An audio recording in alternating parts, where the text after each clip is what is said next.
Hello and welcome to Meet the Writers. I'm Georgina Godwin. My guest today is a journalist and broadcaster. He's the former international editor of Newsnight and co-host of BBC's Ukraine cast. He's reported from almost every recent conflict around the world and won numerous awards. Most recently, the 2023 Broadcasting Press Guild and the 2020 Foreign Press Association Award for his coverage of the Hong Kong protests. He presents the podcast The Coming Storm on the BBC, an essential guide to the conspiracy theories tearing America apart. He's now produced a book of the same name, delving into the craziness surrounding the November the 5th poll.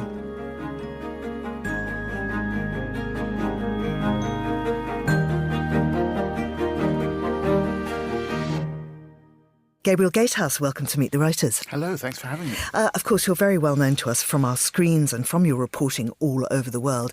How did you get into that in the first place? I sort of fell into it by accident, actually. I did a degree in Russian at the School of Slavonic and East European Studies, which was less like a university. It's in London at the time. It was more like a sort of house on Russell Square with a bunch of Russian eccentrics and assorted oddballs. So I studied Russian literature, and when I finished, all I really wanted to do was play the piano. I wanted to play jazz piano. But I did need a job while I was swatting for my audition for the Guildhall School of Music. So I found one at the BBC's Russian language service, the World Service. And quite quickly discovered I was better at doing journalism than playing the piano. So that's how I got into it. So is there like a sort of a journalism Russian piano thing going on? Because, of course, Steve Rosenberg. Yes, my nemesis. Not nonsense. I love Steve. Steve is brilliant, and Steve is a much better pianist than me. Steve speaks considerably better Russian than me and is all-round brilliant. But maybe there is, yes. I don't know what the... one of these days I must play a duet with Steve. Oh, that would be amazing. And you could sing, like, you could do a little Russian song about journalism. Indeed. We'll have to compose and write one. Tell me about your time at Newsnight.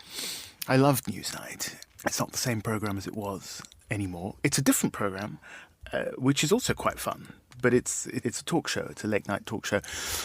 When I was there, I was the international editor, which basically meant I was allowed to go and cover whatever international stories I thought were important. I had several wonderful editors, starting with Ian Katz, who hired me, who was a great risk taker, and then followed by Esme Wren, who basically just said to me, you decide what you want to cover, what you think is important, and I'll make it happen. So I covered, I think, most of the important stories of that time that I was there, which was pretty much 10 years from the early 2010s to a couple of years ago, 2022, the Hong Kong protests, which was just such an amazing kind of vivid end of an era, basically the end of this whole process of, in the 80s and 90s, we thought that democracy and free market capitalism would come together, and that giving Hong Kong back to China,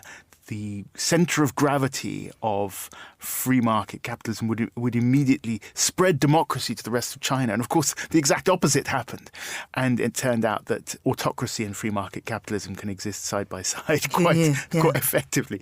So yes, I had an amazing time at Newsnight. I got a kind of front row seat at so many world events, the Maidan protests that led to the revolution there in 2014, all the way through, as I said, to Hong Kong via Syria and Libya and lots of other places. So, I mean, you spent a lot of time in Ukraine and you did present that podcast about it. Where do you think we are now with that? Where are we heading with Ukraine? My take on almost all conflicts are that they eventually end with some kind of negotiated settlement. That is how conflicts end. Even the Second World War kind of ended with it was an unconditional surrender. In this case, it seems inconceivable to me that Russia will somehow be completely defeated militarily, just because the kind of balance of forces, and also because of how invested Vladimir Putin is in making this work, and in a sense making this conflict continue. He needs this conflict to continue, basically, to stay in power now. That is his only card. Any resolution to this conflict would have to ensure that it was essentially continue to be a frozen conflict, and that therefore there would still be territory that Ukraine would claim that Russia holds. So in that sense, I don't see this kind of plan for victory that the Ukrainians, that President Zelensky hopes for. And I'm not convinced that continuing the war for several more years is going to strengthen Ukraine's hand. Anyway, I mean, let us see what happens in the presidential election in America in November. That will have a bearing on how long this war goes on, I suspect. It will have a huge bearing, and I should make clear at this point, we are recording this interview before the election takes place. But of course, it lives on as a podcast, so you may well be hearing it after we know the results, which of course, at this point, we do not. So let's go on to the American elections, but indeed everything that's driving it, and your book, The Coming Storm, which is really, well, as it's subtitled, a journey into the heart of the conspiracy machine. Why write this book? There are so many books about American politics, so many written by Americans, and you somehow felt compelled, though, to dive into this really murky world. Well, it started really with a massive journalistic failure on my part. So it starts for me in 2020, November 2020, so almost exactly 4 years ago. The 2020 election had just passed. It was a few days afterwards. I was in Phoenix, Arizona. They were still counting the votes there.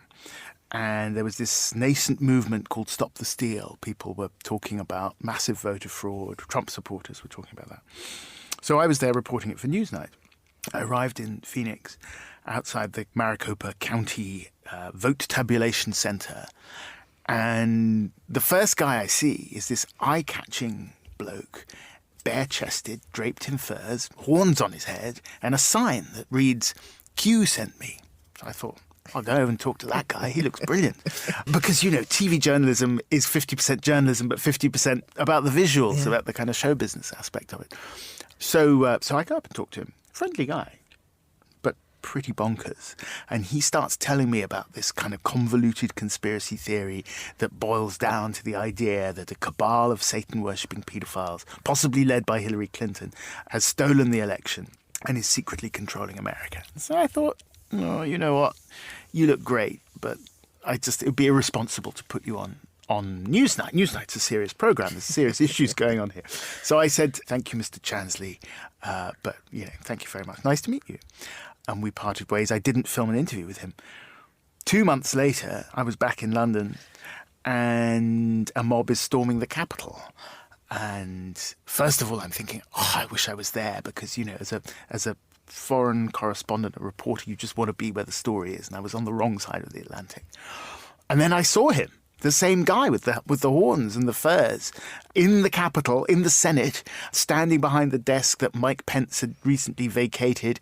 He'd become the face of this insurrection. So not only was I having the kind of terrible FOMO about missing the story, and I didn't have, I could have had an interview in the bag with this guy, which would have, been brilliant on the day.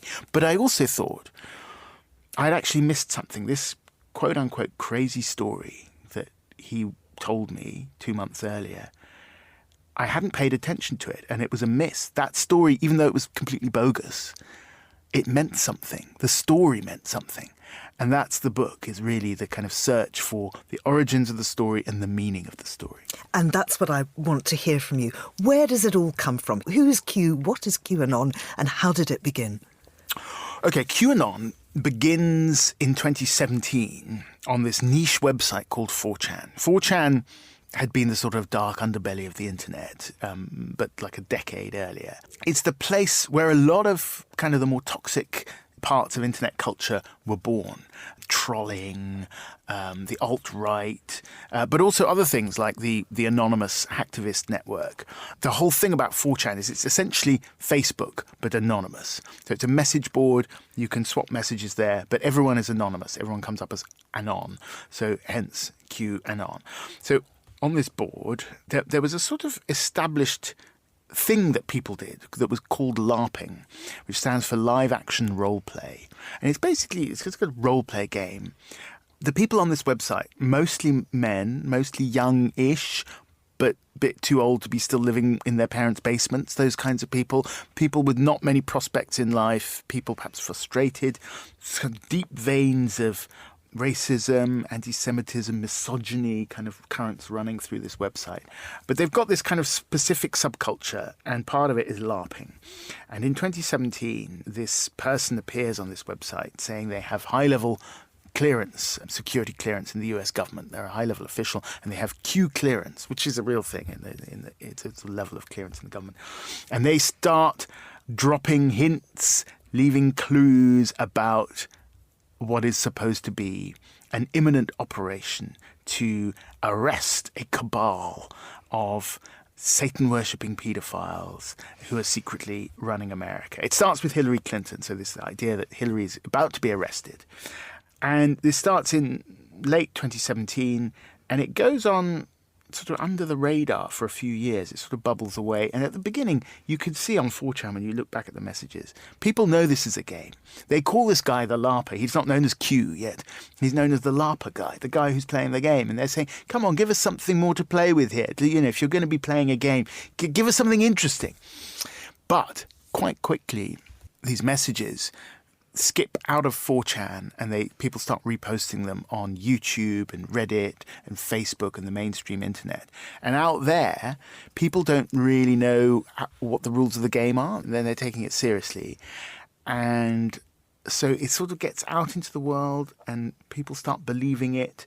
And then in 2020, of course, when COVID hits and the whole world is locked down and everyone's sitting behind their computer screens, a lot of people come into contact with this, and it just goes viral. And eventually it sort of starts impinging on mainstream politics. People start showing up. So the narrative is that Donald Trump is the sort of avatar of the saviors. He is going to lead the Great Awakening. He will be the leader of the storm that is coming, where the cabal will be exposed. They will be tried in show trials, and some of them will be executed.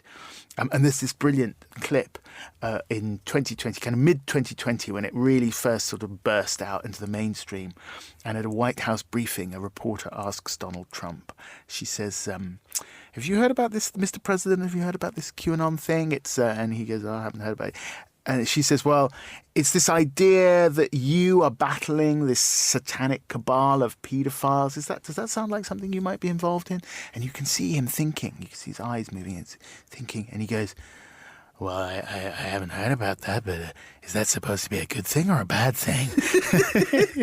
So you can see him thinking, this could be useful to me.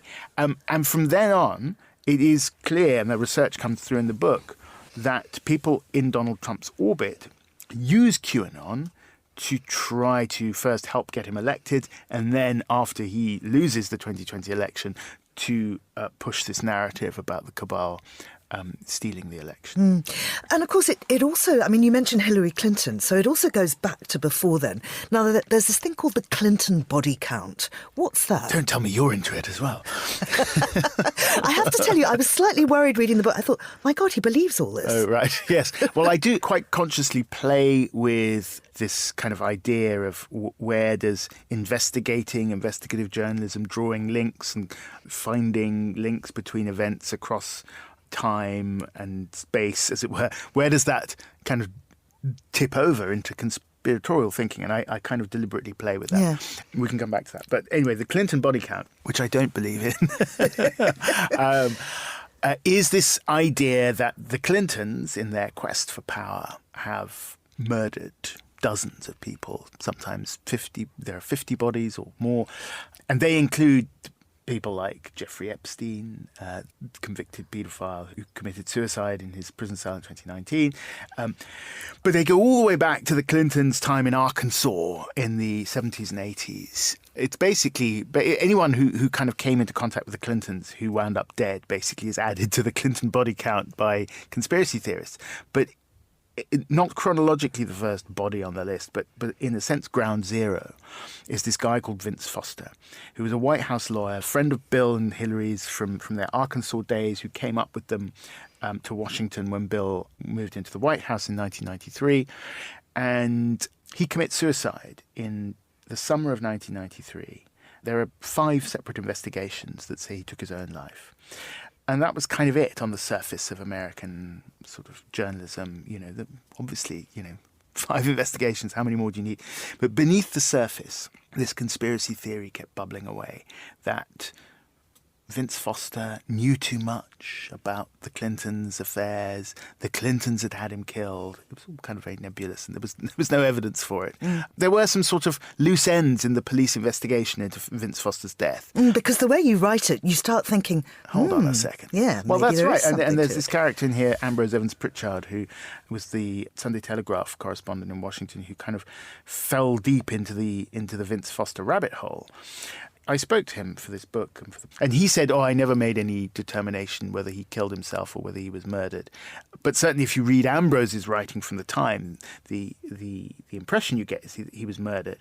Now, my view is, look at the police investigations. Yes, there are lots of loose ends. There are lots of things that don't make sense. But there is no evidence that he was murdered. Like, if you're going to suggest that he was murdered, there needs to be some evidence that he was, not just because, cock-up is always more likely than conspiracy. Yeah. But this is to say that you start pulling at the thread of conspiracy theories surrounding the Clintons, you very quickly end up back in the 90s because, for several reasons. Number one, that's when the Clintons came to power and there was stuff going on. But it was also about that period in history, the 90s, which was sort of, the end of the Cold War. America had won the Cold War. Liberalism in all its forms had triumphed, right? Economic liberalism had beaten Marxism. Cultural liberalism in the kind of form of the Clintons had triumphed in Washington. The Clintons, Bill Clinton, with his kind of famous strategy of triangulation, occupied such a wide swathe of the political middle ground in 90s America that really there wasn't really any room for opposition except on the fringes. And as one person that I interviewed for the book said to me, Bill Clinton's triangulation was so successful that the Republicans had nothing to campaign on except conspiracy. And so that's where these conspiracy theories were seeded. But then how were they spread? That's what I started looking into. And there was, of course, talk radio, which was kind of big at the time. There were these weird newsletters, but there was also something else big that was happening in the 90s, and it was the internet. The internet was just getting going. And this new bit of technology was kind of instrumental from the mid-90s onwards of spreading these conspiracy theories, very much out of sight of the political establishment. And it was a piece of tech that also provides us a major plot point, if you like, and that's Hunter Biden's laptop. Yes, so Hunter Biden's laptop is an interesting chapter in this book because I heard about Hunter Biden's laptop at the same time as I first heard about QAnon in the aftermath of the 2020 election. And I just remember thinking, as I was kind of going around trying to figure out what this QAnon thing was, people kept coming up to me and saying, well, have you heard about Hunter Biden's laptop? And, this idea that Hunter Biden, Joe Biden's son, had left his laptop in a kind of drink and drug-induced haze in a repair shop in Delaware, and it contained all sorts of evidence of criminal malfeasance and perhaps, images of child sex abuse and all this kind of stuff. And I was just like, I don't have the bandwidth for another conspiracy theory. So I just ignored that as well. You can see a pattern developing here. I'm just a terrible journalist. I keep missing the story. But it turned out, so a year and a half later, I meet a guy at a sort of Trumpy conference who says, oh, yeah, the Hunter Biden laptop story. That was me. I pushed that out into the world. Would you like a copy? So I thought, well, I suppose I would, to see what's the real story here. And I started digging into it, and it turned out the Hunter Biden laptop story was completely real. He had left his laptop in a repair shop in Delaware. It did not contain, I looked through it, evidence of criminal malfeasance. And it certainly didn't contain any images of child sex abuse, although it did contain sexual images of Hunter Biden himself, who was going through a breakdown, having sex with various people. But there was absolutely no child sex abuse on there. That was completely fake news. But there was a very interesting insight into how Hunter Biden was obviously leveraging his family name, his father's name, while his father was vice president of the United States, to do all sorts of business deals in Ukraine and China. So this story that had been put out there 2 weeks before the 2020 election that had been dismissed by 50 former CIA officers, and the FBI had gone to the social media companies and said, watch out for Russian disinformation. The social media companies, Twitter actually locked the New York Post, who ran the story, out of their Twitter account. It turned out the story was real. And the FBI should have known it was real because they had the laptop. They had taken it off the repair shop guy. Now, again, cock up much more likely than conspiracy, right? The guys who who had the laptop in their drawer hadn't told the guys 3 doors down the corridor who were liaising with Twitter and Facebook about Russian disinformation. There's no evidence of any kind of a plot there or a conspiracy to hide it. But certainly, I think in the world that I inhabit, in the world of establishment journalism, at the time, 2 weeks out from an election, I think people were quite pleased to be able to just say, oh, this is Russian disinformation, because it was just easier than, oh my God, now we've got 2 weeks to verify this stuff, and so pressured. So, I'm always looking for the sort of kernels of truth at the heart of a conspiracy theory, and there was a big kernel of truth there. But also, really, what does a conspiracy theory mean? So the conspiracy theory that emanated from Hunter Biden's laptop was, as the Vishbura, the guy who sort of put it out there into the world, said to me, he said, the regime is straight up coming down on this. They're locking it down, So the conspiracy theory was that, all these parts of the establishment, the media, the FBI, the CIA, the politicians, the TV companies, everyone was just like getting together to shut it down. Now, clearly, there's no evidence of that, any kind of coordination. But what does the conspiracy theory tell you? What does the fact that so many people were ready to believe this tell you? And there's a much broader conspiracy theory which comes out of some polling quite recently, a few months ago, where it was a very reputable poll, YouGov, and they put the following statement to a group of Americans across the political spectrum. They said, no matter who is officially in charge of the government or other organizations, a single group of people secretly controls events and rule the world together. 41% of Americans agreed with that. That's nearly half the electorate. Yeah. So that conspiracy theory and the fact that it's so widespread is telling you something about the fact that democracy, a lack of trust in democracy, and the fact that it's kind of misfiring. It's not working. How responsible is Donald Trump himself for perpetuating these conspiracy theories? We know he lies. I mean, that there is no doubt about that. And he stands up and says things that are just not true. Yeah. Look, on the assassination attempt, there is no evidence that it wasn't an assassination attempt, that it wasn't a real assassination. A guy died. So somebody died. There was obviously a real bullet somewhere. I think the idea that this was a setup kind of shows us that conspiracy theorizing is not just the province of the right, right? In the centre and the left, people are only too ready to believe in conspiracy theories if it sort of helps them make sense of the world. Yeah. How much is Donald Trump responsible? I think Donald Trump is very responsible for the pushing of the stolen election narrative, which in a sense is kind of the big lie that sits at the heart of this. It sort of sits after QAnon comes this idea that January the 6th, that the election was stolen. And, we heard him. I've spoken to so many people who were at January the 6th, people who were there protesting, who were part of the riot.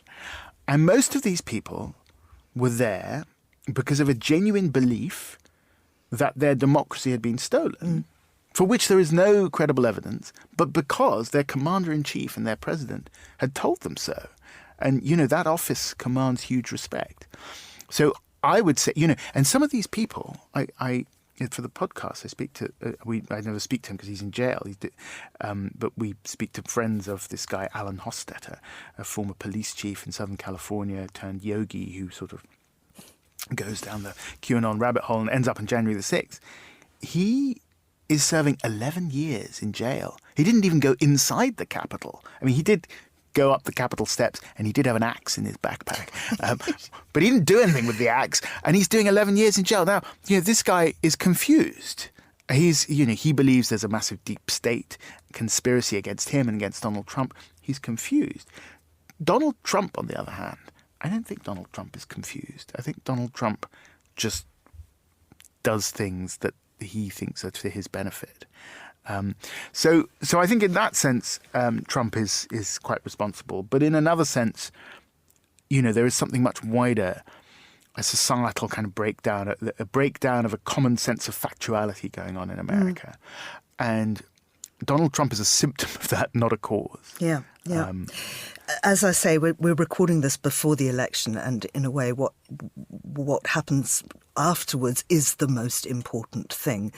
41% of people, as you say in that poll, believing the fact that there is this cabal in charge.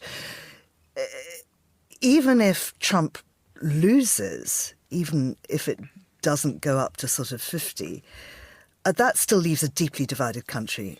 And are we likely to see January the 6th repeating? Well, I don't want to be in the business of predicting violence, but I would say, there are basically two options. And as we say, we're recording before the election. By the time you hear this, the election may be being and gone, but there still might not be a result. So we don't know what how this is going to play out. But I do think it's going to be close. If the polls are anywhere near correct. So there are basically two options. Either Kamala Harris wins it by a narrow margin. Well, let's flip it round. There are two options. Either Donald Trump wins it by a narrow margin, and, we shall have to see. He has, I think in jest, promised to be a dictator on day one. But, people who know him well, who served in his first administration, have called him a fascist with dictatorial tendencies. And, he's obviously denied that, but I think we should listen to those people. There is this Project 2025, which he has disavowed, but has been drafted by people close to him, people who served in his administration, which is basically a plan to radically strip back the administrative state, the kind of politically neutral civil service, and give much more power to political appointees. He has talked about going after his political enemies using the justice system. So option number one is that Donald Trump wins by a narrow margin, and American democracy, the institutions of democracy, take their chances, see how robust they are. We will see. Option number two is he loses by a narrow margin. Kamala Harris wins. What do you think he's going to do? Do you think he's going to go, do you know what? Well done, Kamala. I always thought she was great. Right, I'm now going to retire and play golf in Bedminster or hang out at Mar-a-Lago. I somehow doubt that. I don't think that's in his nature. I mean, he's getting old. He's 78 now. He might be tired. People seem to keep trying to shoot him, which sounds stressful and unrelaxing. If I were him, I'd be like, okay, thanks. I don't think he expected to win the first time round. So, all of this has been a kind of crazy, strange adventure for him. But I think it's eminently possible that he will not accept. Now, if he doesn't concede, all of those people, tens of millions of them, who believe that the last election was stolen, are going to believe that their democracy has been stolen again. When people don't believe they can change their leaders at the ballot box, they look for other ways to change their leaders. I think that, yeah. And you have charted absolutely, in this absolutely fascinating book, the way that all of this starts. And I would absolutely urge that the listeners to read this book, because you do take us through forensically how this could happen and how we could end up in the situation which perhaps we're facing as you listen now. Gabriel, it's really quite scary, but thank you for helping me understand. Thanks very much for having me. The Coming Storm, A Journey into the Heart of the Conspiracy Machine, is published by BBC Books via Penguin and is out now. You've been listening to Meet the Writers, thanks to the production team of Steph Chungu and Mariella Bevan. And you can download this show and previous episodes from your website or wherever you get your podcasts. I'm Georgina Godwin. Thank you for listening.